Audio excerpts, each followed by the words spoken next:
Beim letzten Auftrag sind mir alle Panzer und Hubschrauber kaputt gegangen. Deswegen musste ich neue grinden. Um den Befehl Teil der falschen Söldnereinheit. Die Wortung Soldaten für den Erschuss.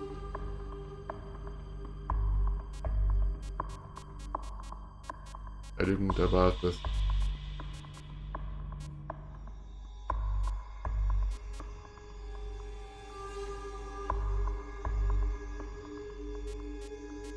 Nehmen wir uns entschärfen. Ich bin aber auch etwas im Log. Was bedeutet Log? Ich bin ein Idiot, was mit sowas angeht. Karten ausschalten. Währung des Ziels. Ach Gott.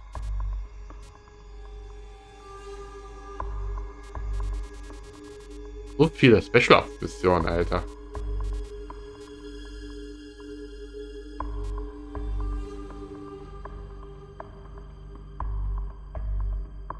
Gekleidet wie jeder andere, wirkt aber deutlich weniger beschäftigt. Ja, ich kann machen wir die Mission. Let's get this mission started. Complete the mission and proceed to the Fulton recovery point, so we can get you back alive and well. Good luck out there. Irgendwelche Briefing-Daten?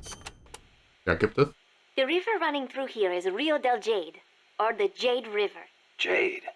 Are there minerals around here? No, it refers to the color of the water.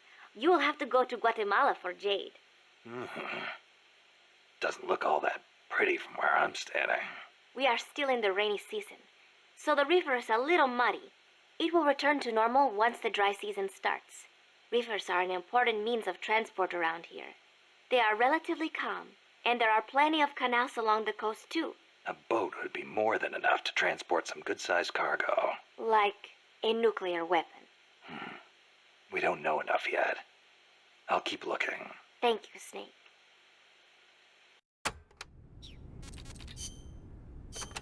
Oh. That's a rangefinder camera you have, right, Snake? Mi viejo used to talk about rangefinder cameras and how they can focus just as well as any other camera, despite their size. He also said they don't have much picture blur either. To bring an object into focus, make sure the two images overlap before taking the picture. But you could probably do that in your sleep, couldn't you? All you need to worry about is making sure your subject is in the frame. Remember, Snake, photography is all about timing. Mir fällt noch was ein. Ich habe, glaube ich, vergessen, Strangelove Memoirien mehr anzuhören. The days that followed were spent training tirelessly for our first space flight.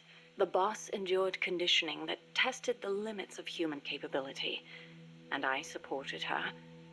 Those were happy days. On April 12th, the spacecraft carrying the boss left the Earth's atmosphere. Although it was only 20 minutes of ballistic flight, it was nothing short of miraculous, considering how little time we'd had. The first human in space. We were ecstatic. Then something went wrong. The re-entry angle was slightly off, warping the outer hull. The cause was clear. It was the hastily constructed window we'd installed. Her capsule missed the projected splashdown point by a long shot. As we raced towards the capsule, a breaking news broadcast came over the radio. It was the news report of the successful launch of the Vostok rocket, piloted by the cosmonaut Yuri Gagarin. They'd beaten us into space by the slimmest of margins. When we arrived, the capsule had already disappeared beneath the waves. The boss was floating on the surface. I can't really recall what happened next. They told me later that I gave a strange scream and plunged into the sea, not caring whether my skin would burn. She didn't wake up.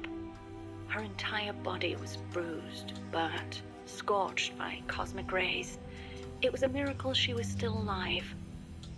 Every day, propaganda boasting of the shining accomplishment flowed out of the Soviet Union. The hardest part was having to read the report the next morning from Izvestia, the Soviet governmental paper. Written there after the report were those legendary words of Major Gagarin. The Earth is blue. The person who should have said those words, though, was incapacitated, confined to a bed.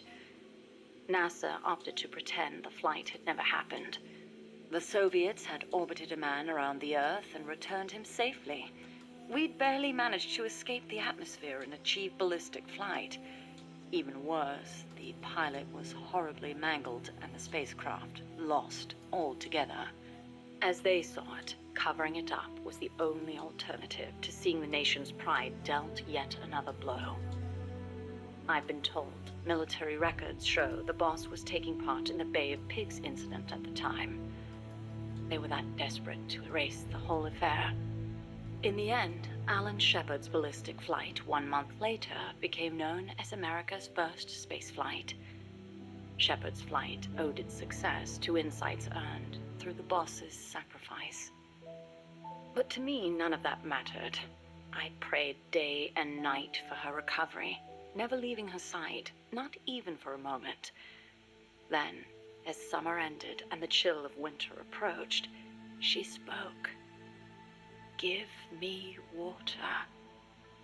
I threw myself on her breast, and she embraced me. It was all I needed. I thought she would tell me about space, the true sky, where the stars don't twinkle. But the only thing she'd speak of was Earth, our home as she'd seen it from space. So fleeting, so irreplaceable. I was ashamed. I'd been enamored for so long with the sky that I never thought to look beneath my feet, at the ground upon which I stood. As soon as her rehab was over, she was gone. It happened without warning. No one informed me, and the higher-ups wouldn't say a word.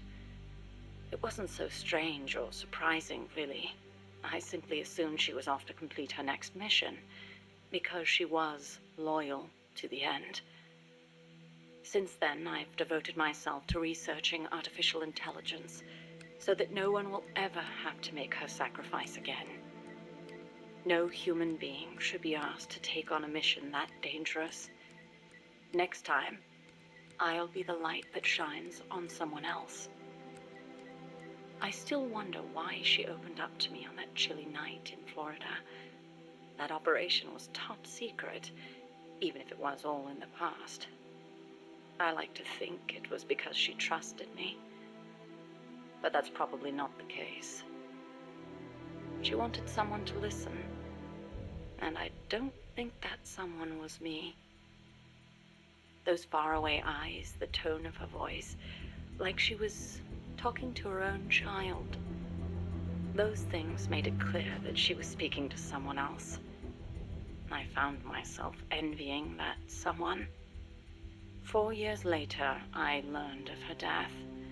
A traitor's death, no less. She'd stolen an American nuke and defected to the Soviet Union, where she was killed by her former apprentice. Or so I was told. I refused to believe it. She'd never do such a thing. I could think of only 2 possibilities. Either she really was trying to bring East and West together, or she truly did want to be killed. She believed the world is not the way it's supposed to be, that it's been unbalanced by the tenuous peace offered of nuclear deterrence, and that she was to blame. Perhaps her death was an act of atonement. She was loyal to the end, to our world.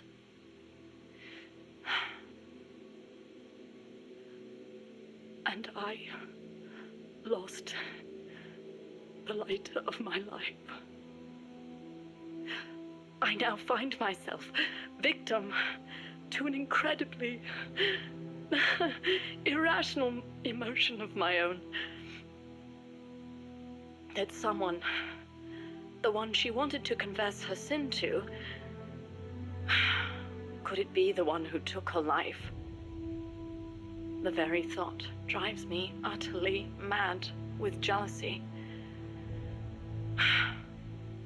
One day, I will discover the truth.